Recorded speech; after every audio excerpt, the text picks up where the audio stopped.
You doing okay? Yes, ma'am. How are you? Good, good. If you'll hold just a moment, I'll get Commissioner on the phone.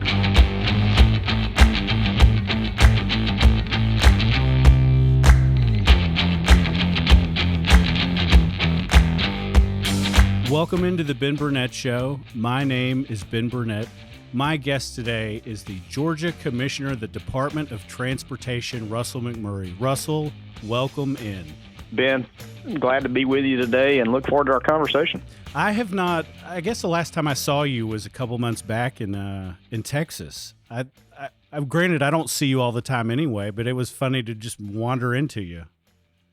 Well, it's amazing we have to cross half the continental United States to run into each other, but it was certainly a great event at the P3C conference, conference dealing with public-private partnerships. And believe me, Georgia is all engaged in that approach of doing business.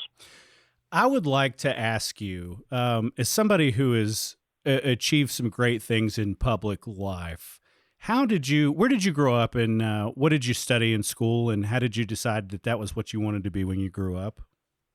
Yeah, well, I grew up in Livonia, Georgia, up I-85, right at the South Carolina border. And in fact, I grew up right off the last exit right when you leave Georgia, up near Lake Hartwell. And so really rural Georgia. I tell people it's sort of like growing up in Mayberry from the Andy Griffin Show. And, small town, literally one red light in town. And so real rural, real small. I went to Franklin County High School and then tried to figure out what I wanted to do for life, and wasn't exactly sure, but I thought engineering was something that interested me. And so through selection processes, had an opportunity to go to Clemson, and my parents said, "That's great, son, and you pay the out-of-state part of that." So I immediately looked at schools in Georgia and ended up at Georgia Southern University. So and while there, majored in civil engineering. So from that, and just sort of felt lucky in life. A lot of people sort of struggle to figure out what they want to do, and I knew it was engineering. And the civil part of engineering I really enjoyed. I always have gravitated to, sort of hands-on building things and seeing what make things tick, and really sort of love being outside growing up. And so civil sort of fit that bill because it's either dealing with water infrastructure or wastewater infrastructure or transportation or, any of those kind of public facing interfaces with infrastructure and the society. And just really found that to be what I wanted to do. And, the transportation part came a little later in my college career of getting sort of focused in on what part of civil do you want to engage in. And always liked building, things, little bridges and models and things like that growing up. So sort of ended up with a transportation slant. And then ultimately, between my junior and senior year, was able to do an internship with the Department of Transportation up where I grew up, and got to go out and work on a bridge project, constructing a new bridge out on a county road in the middle of nowhere, and I just loved it. So that was the beginnings, and when I got out of school, had several options and opportunities, and sort of had a little bit of a comfort level with what I experienced at DOT in my summer work, and so thought I'd give it a shot for a year or two and see where it leads. And 30 years later, I'm still here. So I imagine you have a lot of roles before you start working for the state. When did you make that transition and talk about your first job working directly for the state of Georgia? Well, that was, again, when I graduated from Georgia Southern and came on full time with the Department of Transportation. Had some other jobs too that I think were very informative and helpful before sort of gaining the professional work, of a real job upon graduating of college. Was in my summer jobs. I worked at a building supply place there where I grew up in Livonia, and this was I'm dating myself. Home Depot wasn't really around too much, or it was the one store. It was new. Didn't have Home Depots, but it was a very small Home Depot-like building supply stores where I really learned a lot about customer service and, learning the customer is always right and servicing people by, providing good customer service, and sort of understood the business, got to learn a lot about home building and things like that, again, which sort of fit my wheelhouse of like building things. So gave me a pretty good foundation that I think helped as I began my career with the Department of Transportation all the way back in 1991. Can you talk to me about how you've seen that department? Look, roads and bridges are roads and bridges, but I know that infrastructure, plenty of things change, but plenty of things stay the same. When you hear, and it's regardless of party, when you hear both parties talk about rebuilding infrastructure, when you talk about the state's number one need, and I would imagine Georgia is interchangeable with pretty much all 50 states. When you look at the needs that you see the greatest need, or I wouldn't say deficiency, but money is a finite resource. What are the things that you are really proud of that we do well here in the state of Georgia? And what do you see the opportunities coming forward in the next couple of years? Yeah, wow, Ben, that is such a loaded question. Let me just dive in on a couple of things. One is we always want to be great stewards of taxpayer money.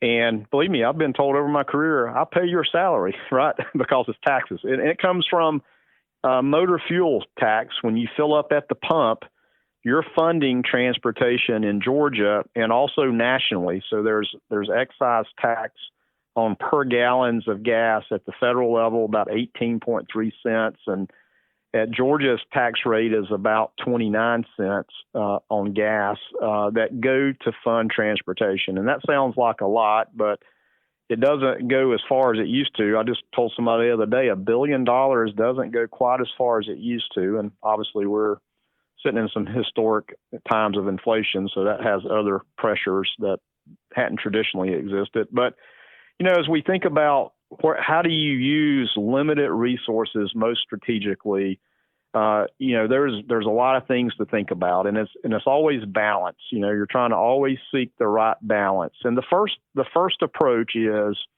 sort of like your house. We have to pay our debt, and we have debt from bonds that have been sold over the decades that have to be paid back. And I report to you that financially, GDOT and the state are in a good position there. So we're not upside down in credit card debt or anything like that. But the next thing you do is you see, like you do at your house, you take care of your house. You're going to pay your utility bills. You're going to keep the state of good repair of your house first and foremost before you think about adding the pool or adding the deck or the fire pit and then, the nice amenities in the back. So that's sort of the way we approach is focused on state of good repair. And Georgia has really made a lot of headway in the last really about 6-7 years due to increased funding at the state level to take care of the house, if you will, take care of the roads, yes, replacing bridges that are deficient and things like that. And then the other balance part of that is really the mobility part, so we take care of what we have, but how do we strategically take on mobility? And I always like to put mobility, I used to put it in 2 buckets, but now it's really 3 big buckets of mobility. That's people mobility, right? Us moving around, commuting and getting around the metro Atlanta region and all of Georgia, as well as then freight, is the freight supply chain and what pressures, the supply chain has seen with this exponential e-commerce growth that's putting a lot of pressures on our transportation network now due to the amount of freight and the goods and volumes that are being moved at historic records. And in fact, the truck volumes on our interstates are higher than they've ever been, even during the pandemic, higher than they've ever been. So, that's a change that will continue to put pressures on our network. And then the last bucket I like to think about mobility in is data, actually. And you probably would that's probably not an easy connect for most people to think about is data, but we have to utilize data to try to make strategic investments and help mobility. And with 5G, that's, everybody's moving toward 5G. There's a lot of data infrastructure that we'll work with third parties on to provide that infrastructure and connections to the access to the right of way, such that there's 5G not towers, but 5G antennas and things like that may be mounted on traffic signals or our camera poles and the like, and then of course broadband in general across the entire state.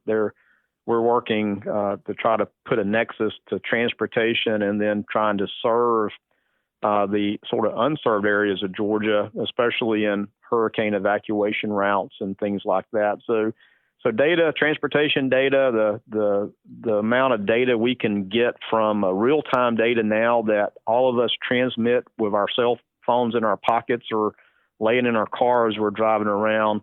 There's a lot of good data feeds that we're able to get information, and it's anonymized, so don't worry. We're not tracking Ben. Trust us, we're the government. Where you've been, but a lot of good data that helps us make more strategic decisions like we've never had this data before, which is fantastic. So you can really look at reoccurring congestion. You can look at where people are hard braking, for instance, or having to slam on brakes. You can get some pretty neat data. If you're in downtown Alpharetta and you like seafood, you need to go see my friends Travis and Andy at Chiringa. And if you are making vacation plans this spring or summer, you need to go down to 30A, my buddies at Grayton Beach and the sister restaurant Chiringa. Get yourself a frosé. There's nothing better. I want to ask you a question that I'm sure you have answered more than once, but it is very specific. I think that the average person who sits at home, walks past you in the grocery store, and maybe with your kids playing baseball or something like that, they know you as the guy at the ball field or something like that. But when 7585 caught on fire, and I recognize that is a federal interstate, but I also know that the government closest to the people with the resources sometimes gets the phone call to say, help, the bridge is literally on fire. Can you talk about your life during that time and how involved that was? Because if there is a more crowded road in the Southeast than right there, I would want to know what it was. Yeah. Well, yeah, thanks for that. And yeah, I have got a few of those questions, and I always like to start by asking folks, I said, have you ever had a bad day at work? Mm-hmm. When you have a bad day at work and a piece of infrastructure, a bridge collapses, and that's there's over 250,000 cars a day that traverse that section, that's sort of a bad day. And so,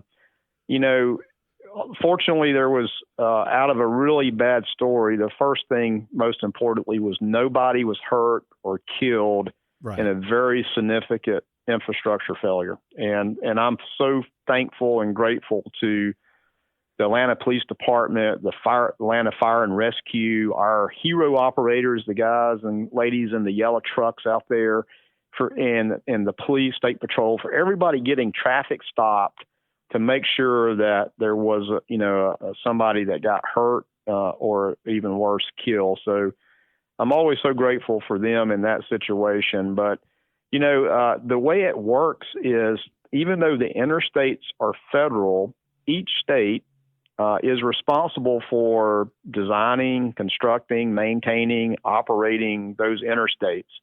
And federal resources are made available to obviously help with the upkeep and construction and that. But it's our duty as a state DOT, and that's why interstates vary from state to state in their condition and sort of how good they are, or how poor they are. When you drive west a state or two, you can definitely tell that Georgia prides itself on infrastructure. Well, thank you for that, and we certainly do. But so anyway, as it relates to that bridge collapse, a fire, active arson that created a fire that caused the ultimate collapse. It became, urgent, as and urgent is probably not the right word, to how do we rebuild that as fast as we can, because the impacts of that amount of traffic to detour around 285 and 75 or I-20 was just horrendous. And as experienced, also the traffic detoured through neighborhoods and every route you could think of to try to move that amount of traffic back in here to Midtown and downtown and out in and out of on a daily basis was just horrendous. So it really became a true partnership. It's the truest what we call design build project I've ever been a part of where our DOT bridge engineers had to work around the clock from the collapse on a Thursday night, and by Sunday wee hours of the morning, like 12:45 a.m. or something like that, they had redesigned a bridge to replace the damaged area. And you would think that it would have been easy just to say, well, just use the old plans and go build that. Well, guess what? That bridge vintage, nobody makes the beams anymore.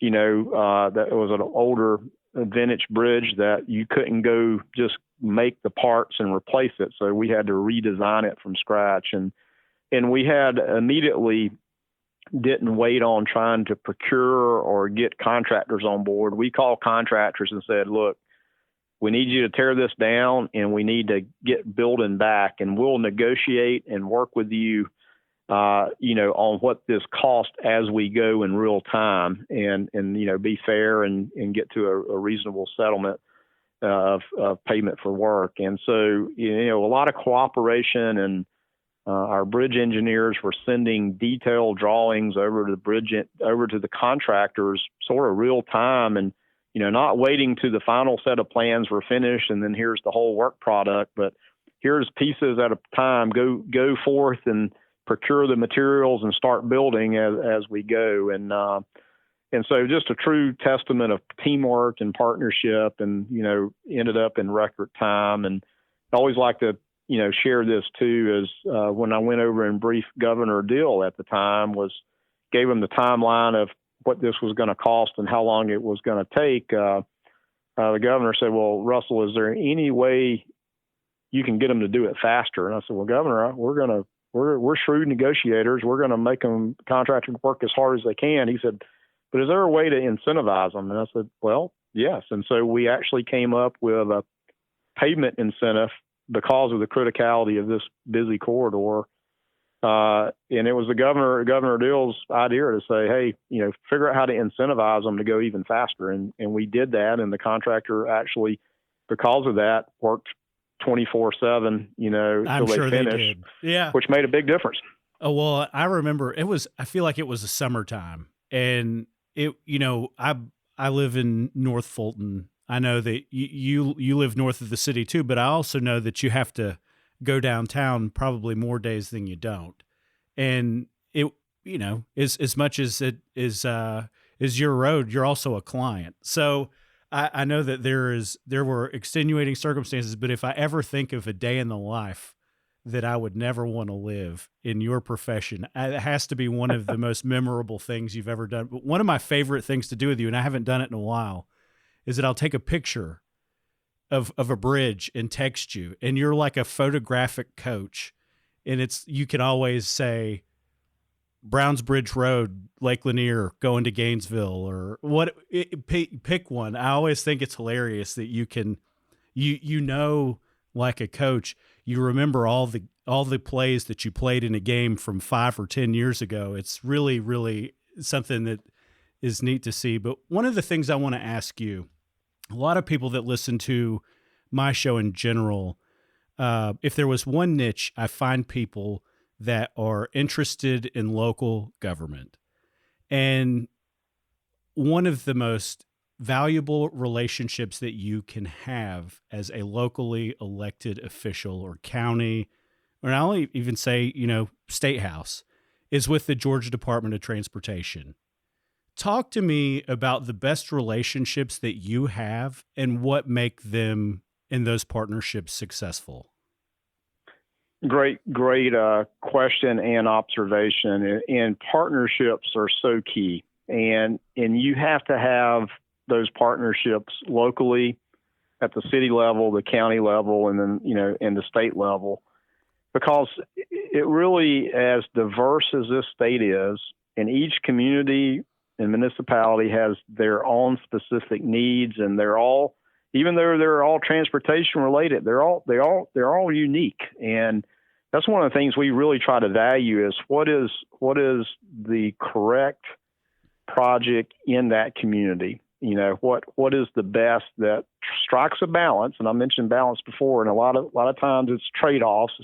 You're trying to accomplish a lot of things through lots of regulations, by the way, and in advancing any kind of transportation infrastructure project. But having those relationships that you can sit down across the table and put, that we understand what the community needs are, and then balance that of where the state sees, often state routes are run through downtowns, and you want a vibrant, robust downtown, but yet you still got these major arteries of traffic moving through them. And so you've got to figure out how to strike that balance point such that, the community has what they feel like is important. And when you look at mobility, we're looking outside of, dash lines on maps that are either cities or counties.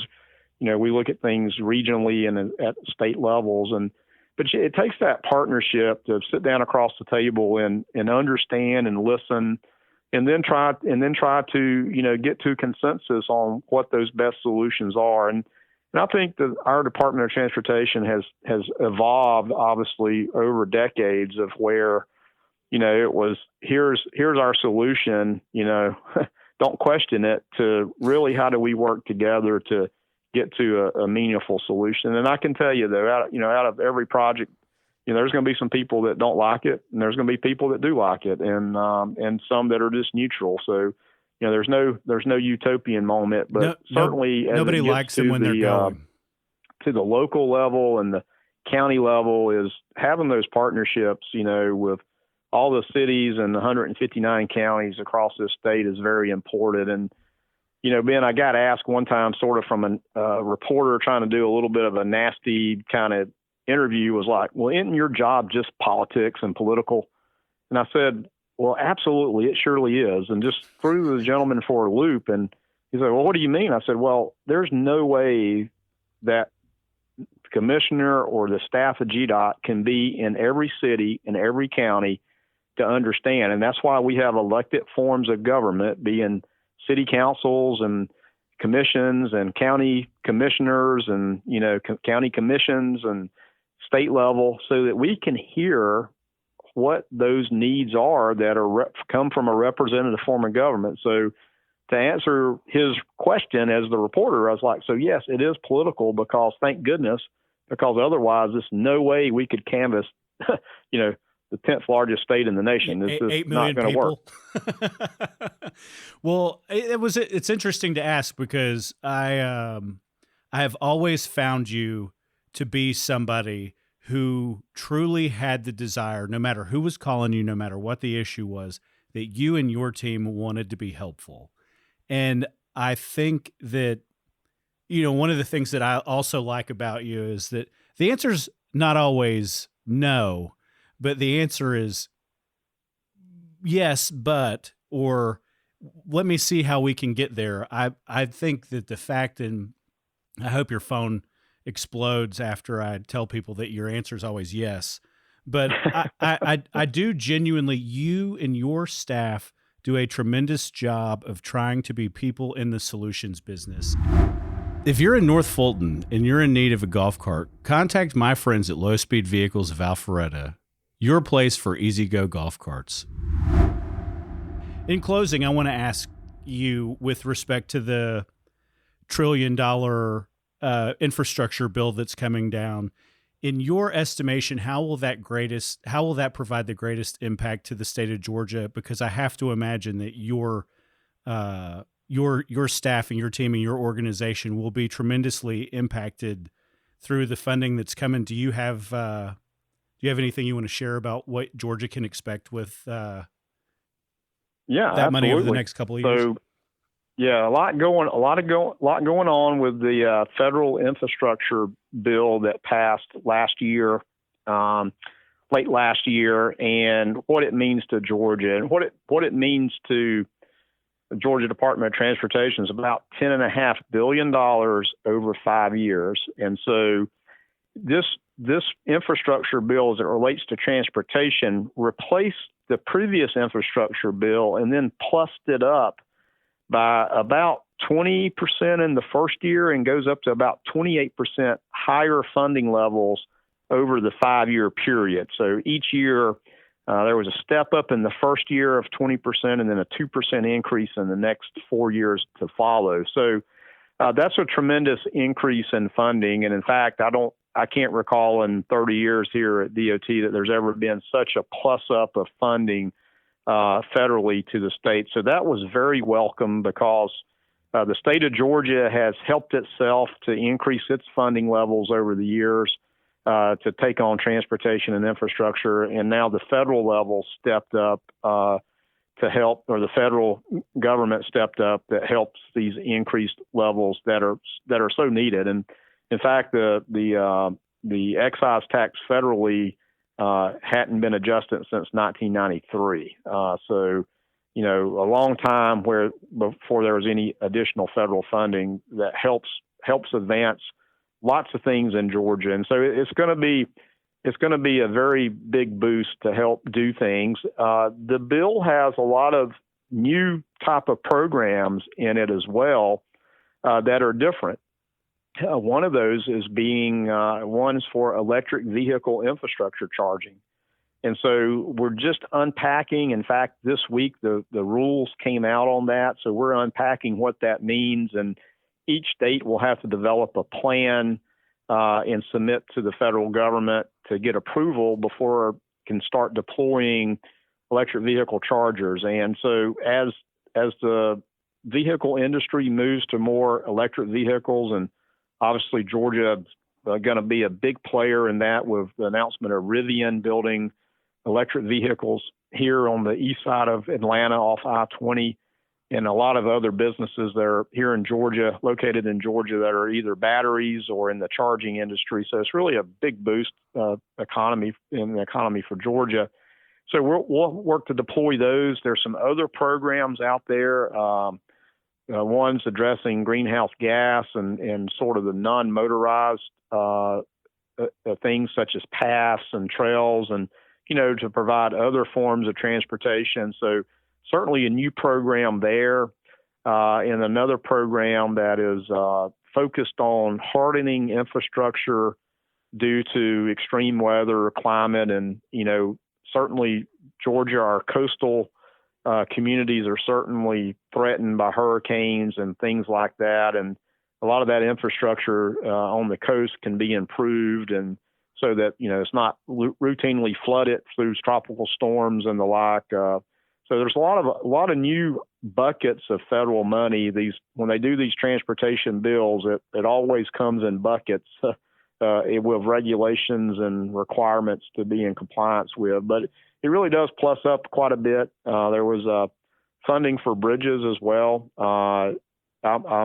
This sounds bad, but I'm proud to say that Georgia got the least federal money allocated to states for bridges. Oh, congratulations. That meant that our bridges are in better shape than our neighbors and our peers across the nation. So that's because we've been strategically investing in making sure that we have safe and sound bridges over the last 6 or 7 years, and we've driven down our deficient bridges. Now, there's still plenty of bridges in Georgia that need help and need replacing, so we're glad to have some additional federal money to help continue to take care of those bridges. But there is so much to unpack in this bill. Now, there's some tricky parts to this. As of today, as we're speaking, Congress has not funded all the components of this new infrastructure bill. So Congress is working under a continuing resolution right now, which means they're working on last year's budget. So that will be important to be able to pull down those dollars federally. And the other thing, really complicated in the weeds is federal dollars are reimbursable. So we spend Georgia dollars first and then send a bill to the federal government, and they generally send you back 80 cents on the dollar for what you bill for. So, which is a good return, obviously. So a lot to go on there. But Ben, the other thing I'll just mention is this is an extremely exciting time, and I think this next decade in transportation is going to be so transformative with technology. We mentioned electric vehicles, but connected and autonomous vehicles. Every new model car has more and more levels of autonomy, of lane keeping, and cross traffic warnings and blind spot mirrors and adaptive cruise control. The vehicle technology is going to continue to really become evolutionary. That drives us to more that we don't have to put as much into driving. We're still a ways away, in my opinion, that you and I feel comfortable going buying a car that doesn't have a steering wheel or pedals in it. But we're going to evolve our way there, and then the connected technology part of that, of deploying infrastructure that communicates to vehicles, is very real, and we're underway with a lot of that technology now. So it's going to be quite exciting. Plus, who knows? Vertical takeoff type of drones, if you will, that we may be flying around in a drone, one of these days. But this next decade is going to be quite exciting. And the one thing about it is we have plenty to do. The population of Metro Atlanta is going to continue to boom. Same for the Georgia. So that still comes with lots of demands. And Yes. So we have a big challenge ahead of us for sure. Well, Commissioner Russell McMurray, it is an honor and a privilege to have you. I could talk to you all day because I'm a nerd. I know nothing about roads and bridges except that everybody uses them every single day, and it only scratches the surface of what you're responsible for.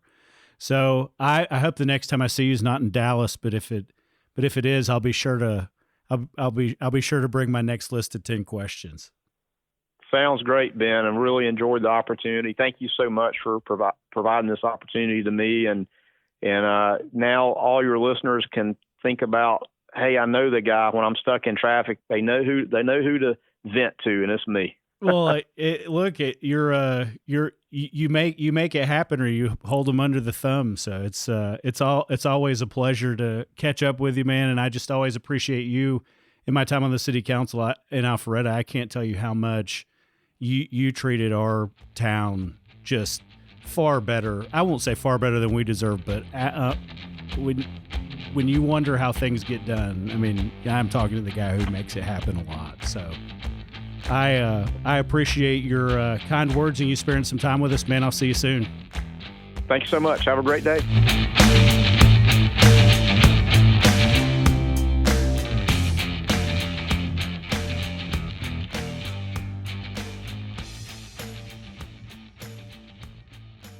Thanks for the reschedule. Oh man, you're a busy guy. Well, I'm sorry to say you got bumped by the Secretary of Transportation. So, Pete? Yeah, Mayor Pete bumped you. I apologize.